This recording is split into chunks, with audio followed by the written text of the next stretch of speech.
తీసుకోండి మేడం, మీరు పట్టుకోండి.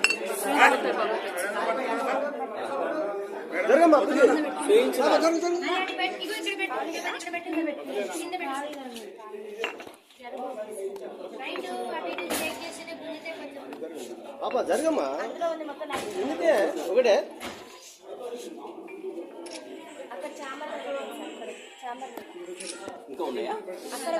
ఆల్కహాల్ చేయడానికి ఆమెకు సెల్ఫ్ కంట్రోల్ అనేది ఉండదు సార్. మేము అందరం మేజర్స్ మీ అసలు మమ్మల్ని ఎట్లా కొడతారు? సొసైటీలో అసలు కొట్టే రూలే లేదు అసలు. 5th క్లాస్ నుంచే కొట్టారు.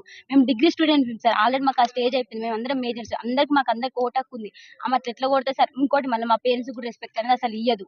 మా పేరెంట్స్ ఏం చేసి సార్ ఎట్లా పడితే అట్లా మాట్లాడతారు సార్. అసలు మా మేడంకి అసలు సెల్ఫ్ కంట్రోల్ అనేది లేదు సార్. మా మీద ఎగబడుతుంది అంటే నైట్ టైం ఆల్కహాల్ చేసి మా మీద ఎగబడి మమ్మల్ని ఏమైనా చేస్తే మా పేరెంట్స్ సార్ ఆ బాధ. మా పేరెంట్స్ తో కూడా కరెక్ట్ గా మాట్లాడారు సార్. అసలు మాకు కరెక్ట్ గా కమ్యూనికేషన్ అనేది ఉండదు సార్.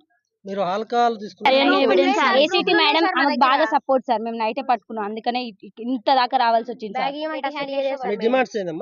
మాకు మెయిన్ మా ప్రిన్సిపల్ మేడం వద్దు, ఏసీటీ మేడం కూడా సస్పెండ్ చేయాలి అంతే. మాకు ప్రిన్సిపల్ మేడం అవి ఉన్నాయి కూడా, దొరికినాయి బీర్ బాటిల్స్. రూమ్ సీల్ చేసినాం సార్ మేము.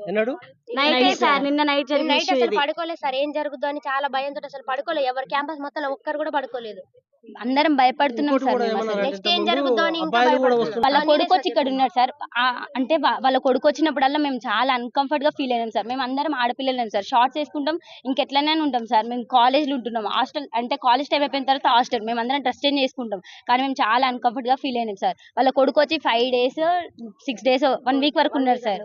అట్లా ఎట్లుంటారు సార్? అసలు అది రూల్ ప్రకారం ఉండొచ్చా సార్? బయట కూర్చుంటే మమ్మల్ని బయటికి రావద్దనే సార్. 3 years 4 years అయితే ఓకే సార్, కానీ మా ఏజ్ పర్సన్ అట్లా ఎట్లుంటారు సార్ హాస్టల్లో? అమ్మాయిలు అసలు ఇది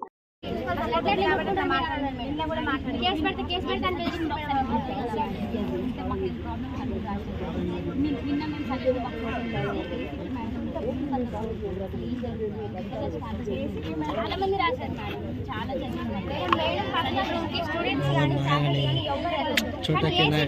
ఏం పని అసలు ఎందుకు వెళ్తారు?